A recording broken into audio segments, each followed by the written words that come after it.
Programme میں ایک بار پھر سے آپ کو خوش آمدید کہتے ہیں. شاہ صاحب بتائے گا پروفیشنل لائف کی اسٹرگل سے نکلنے کے لیے کون کون سے عناصر ہیں جو درکار ہوتے ہیں؟ دیکھیں سب سے امپورٹنٹ چیز یہ ہر بچے کو، ہر شاگرد کو، ہر اسٹوڈنٹ کو ایک بات سمجھ لینی چاہیے، ڈگری کافی نہیں ہے. ڈگری کے ساتھ کوئی ایکسپوجر، کوئی ایکسپیرینس، کوئی انٹرنشپ، کوئی کسی مرشد کے جسے کہتے ہیں جو بیگ بستہ اٹھا کے اس کے ساتھ پھرنا پڑتا ہے.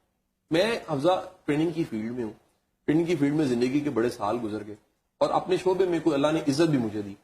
اس شعبے میں آج کوئی بہتر مقام بنانے کے ساتھ مجھے وہ وقت یاد آتا ہے جب کتنے میرے ایسے مینٹور ٹیچرز ہیں جن کے ساتھ میں ایز اے اسسٹنٹ کام کرتا رہا، سیکھنے کے لیے، لرن کرنے کے لیے. ٹریول بڑا کیا، بے شمار استادوں کے ساتھ ٹریول کیا، کسی کے لیے کوئی سلائیڈز بنائی، کسی کے لیے کوئی پلیٹ فارم ارینج کیا، کسی کو کوئی جگہ دی، کسی کے ساتھ بیٹھ کے ڈسکس کیا، کسی سے وقت لیا، کسی کو پے کیا. یعنی سرٹیفکیشن سینکڑوں کرنی پڑی. آج بچہ شارٹ کٹ کی تلاش میں، وہ چاہتا ڈگری مکمل ہو، توپوں کی سلامی کے ساتھ نوکری ملے. سر الٹا وہ یہ کہتا ہے کہ جو استاد صاحب تو اپنا کام کروا رہے ہیں. اب دیکھو یہ جب یہ رویہ ہوگا تو پھر سیکھنے کا موقع نہیں ملے گا. آپ کو جس فیلڈ سے محبت ہوتی ہے، جس شعبے سے محبت ہوتی ہے، آپ اس شعبے اور اس فیلڈ کا کوئی نہ کوئی مینٹور ضرور ڈھونڈتے ہو. ابھی دیکھو ہمارا پروگرام ہے، ہمیں کنٹینٹ اور کئی چیزوں پہ کام کرنا پڑتا ہے، اور ہماری اس وقت جو پروڈکشن ٹیم سب لوگ جانتے ہیں کہ ہم اسسٹنٹ ڈھونڈ رہے ہوتے ہیں، نہیں مل رہا ہوتا. پرسنلی میں ڈھونڈ رہا ہوتا ہوں کہ میرے ساتھ کوئی ایک دو اسسٹنٹ اٹیچ ہوں. یقین کرو اچھا اگر ملتے ہیں تو وہ کہتے ہیں جی سر آج ہم جوائن کیا، ہمیں اسکرین پہ لے آئیں.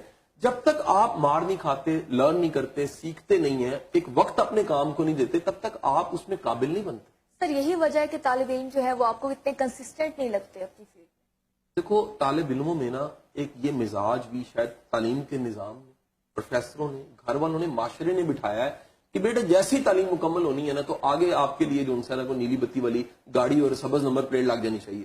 ایسا ممکن نہیں ہے. معاشرے میں آپ کو اپنی جگہ بنانے کے لیے بڑی سٹرگل کرنی پڑتی ہے، بڑی ایفرٹ کرنا پڑتی ہے، بڑی ایک استقامت چاہیے. یعنی کہ کئی ناکامیوں کے بعد کامیابی نے آنا ہوتا ہے. جو بندہ پنجابی میں کہتے ہیں کالا پڑ گیا، جلد باز ہے، وہ کبھی بھی اعلیٰ مقام نہیں شاہ بنا صاحب سکتا. ہر چیز اب طالب علموں پر بھی نہیں ڈالی جا سکتی کیونکہ 500 اسٹوڈینٹس ہیں وہ ڈگری لے کر نکلے ہیں، ان میں سے حد سے زیادہ آپ سمجھ بھی لیں تو 50 سے زیادہ طالب علم ہوں گے جن کو انٹرنشپ ملے گی یا کچھ اس طرح سے. ایکسپیرینس کی آپ بات کس طرح سے کر سکتے ہیں کہ جب جو شخص ڈگری لے کر گیا ہے وہ انہی جابس کی تلاش میں ہی رہتا ہے، انٹرنشپ تک اسے نہیں ملتی. دیکھو ایسا ہے کہ ہم اپنی فیلڈ کی ابھی ایک منٹ میں بات کر لیتے ہیں. پچھلے کئی سالوں میں کئی یونیورسٹیوں سے میس کام پڑھ کے بچے نکلے ہوں گے. آپ جانتے ہیں میجورٹی فیلڈ چینج کر لیتی کیونکہ انہیں جگہ نہیں ملتی. اچھا جگہ ملتی بھی نہیں، نوک بھی نہیں کرتے.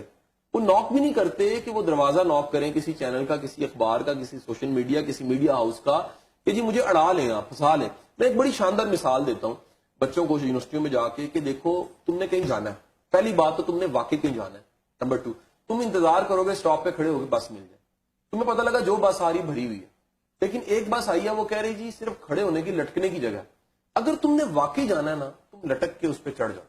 اگلی بات تم انتظار کرو گے کہ باہر پہلے بس سے باہر لٹکا ہوں، اب مجھے کو اندر جگہ مل جائے. اندر جگہ ملی ہے پھر کھڑے ہونے کی ملی ہے. پھر ایک وقت آئے گا کوئی سیٹ چھوڑے گا تمہیں سیٹ مل جائے گی. پھر ایک وقت آئے گا تمہیں وہ سیٹ مل جائے گی جو پسند کی ہے. فرنٹ جون سے نا وہ ونڈ سکرین کے قریب قریب بیٹھ کے آپ ڈرائیور کے ساتھ نظارے بھی دیکھ رہے ہیں اور سفر بھی کر رہے ہیں. اب یہ ایک پروسیس ہے لٹکنے کا، کھڑا ہونے کا، بیٹھنے کا اور من پسند سیٹ پہ بیٹھنے کا.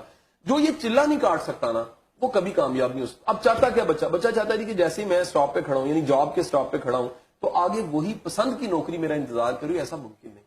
سر کس طرح سے پھر بچوں کو یہ سمجھایا جانا چاہیے کہ وہ پیشنس بھی رکھیں، محنت بھی کریں؟ یہ کام، یہ ذمہ داری پروفیسر کی، ایک ٹیچر کی ذمہ داری.